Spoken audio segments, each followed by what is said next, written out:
Blindly is a monologue, a delirious monologue wherein other voices flow, interweave, override.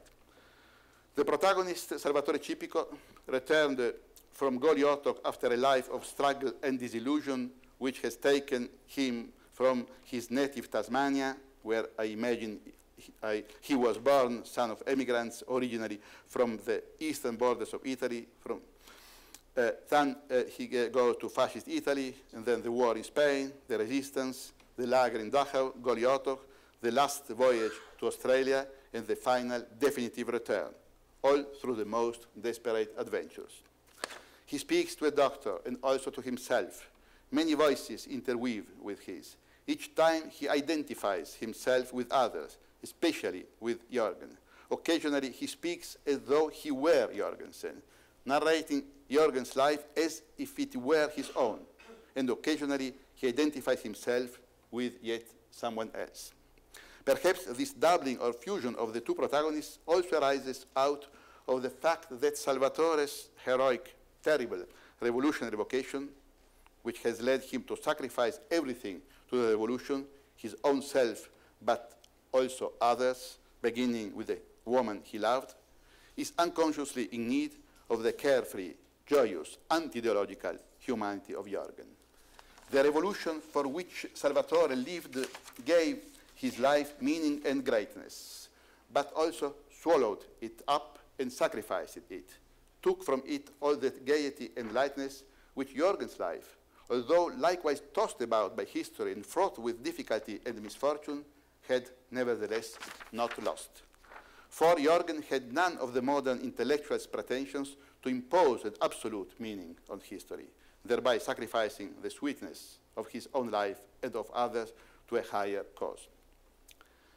Salvatore talks, speaking into the recorder and then erasing. Every so often the doctor insinuates his questions and perhaps also his answers into the recording.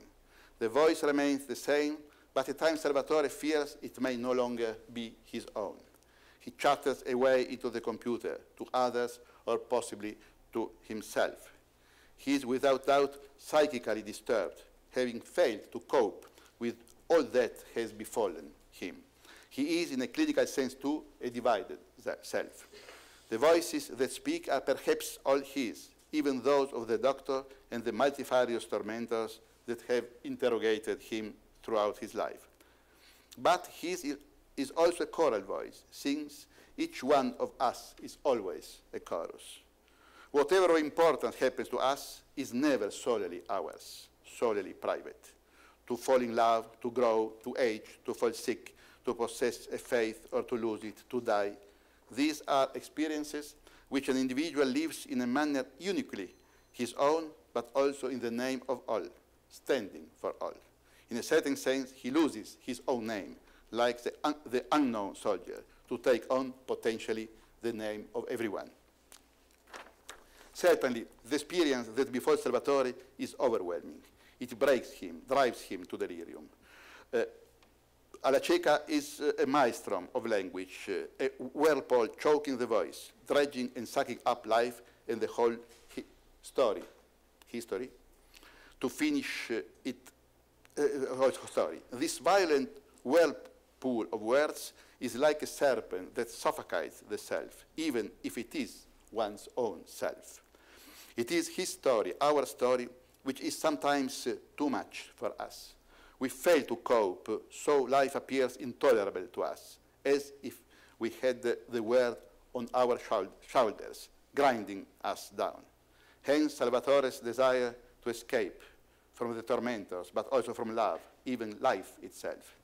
On the other hand, in his self-multiplication, there is also anguish at being cancelled by the universal depersonalization of the postmodern, by a serialization that reproduces and in some way annihilates every identity.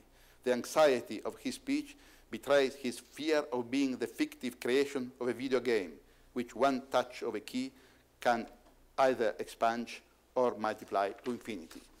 All this he strenuously seeks to resist. At times, out of too much love of life, the protagonist reaches a certain point where he can do no more. He flees from himself. He feels he must tell in order to preserve memory, which not only constitutes our identity, but is also duty towards the victims, who are all too often subjected to the further violence of being forgotten. But this memory is not the past. Rather, it is always present. It is the feeling that everything that has value is present, as when we say that Shakespeare is a poet, not that he was. So the narrative is in the present tense, since everything is recounted the moment the protagonist relieves it and incorporates it, that very instant, into his life. Every so often, this weight of crushing memory is intolerable, and though there is the occasionally violent desire in the protagonist to wipe out memory, to press the button that erases the tape recording, to burn and expunge even his own self.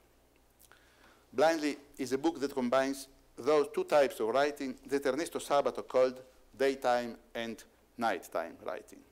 In the former, a writer, even when he is inventing, expresses a word with which he is in agreement.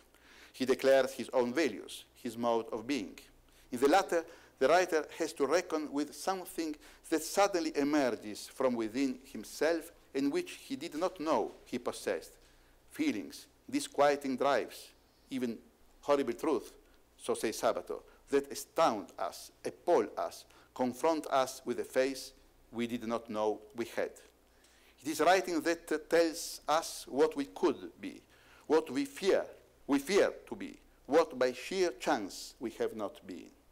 Such writing places us face to face with the Medusa of life, who at that moment cannot be sent to the hairdressers to get her serpent head done and so be rendered presentable. It is a writing wherein the writer's double speaks, and though the writer may well prefer his double to speak of different things, he cannot do otherwise than pass him the microphone. In the book, The Great Hopes of the 20th Century, the great freedoms it achieved retain all of their real, passionate value, yet are inextricably interwoven with the century's negations, its horror. Hence, the writing cannot but be a blending of day and night. In a book, what counts, of course, is how the story, the events, the character, the feelings become language, narrative structure, style. The narrative of the novel seeks to unfold through a wide-ranging variety of tones, rhythms, and registers, to combine the engulfing, frenzied maelstrom of the monologue with the precision of historical and geographical detail and the breadth of ideological debate.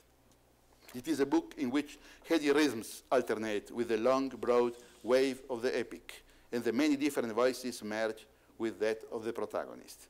The syntactical, lexical, and idiomatic variety is inevitable, as is the high-frequency oscillation between the sublime and the sarcastic, the aristocratic and the vulgar, the high and the low. Equally necessary is the symbiosis between epic impersonality, objective report, and individual heartache, whose interlacing of confession and falsification posed great problems in organizing, from the narrative point of view, the polyphonic chaos which constitutes the story and involves, in particular, the use of the tenses.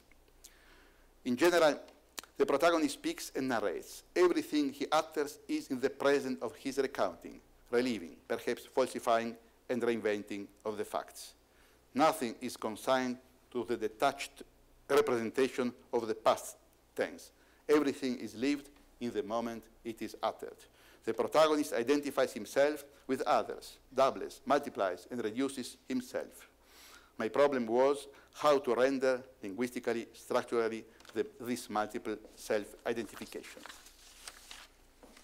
I had to confront many difficulties over many years through a lot of drafts and attempts, 5 versions in all.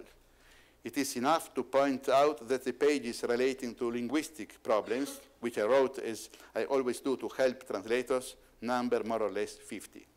But here I stop because I should not like to resemble my protagonist too closely. He goes on and on, adding to the boiling pot the words of others, words which he recovers, remembers, perhaps invents, perhaps falsifies. Thank you.